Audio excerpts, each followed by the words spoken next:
Aning mga prutas o mga utanon kay para ni magsaulog ta sa ato ang nutrition month. Okay. Pagpintok sus usa pa hintan. Ay mo pagluhan. Adikar children sa Gaang Toboren. So nindot kaayo no. Nag-celebrate ta sa ato ang nutrition month.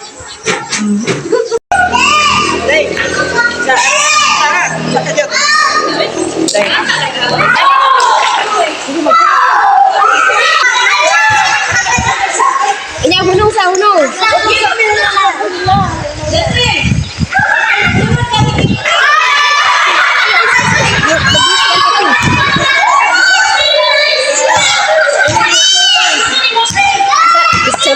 Dang, dali dong, lakaw nga rin dang.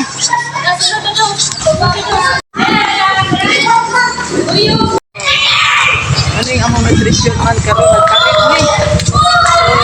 So, thank you for watching. Bye bye guys.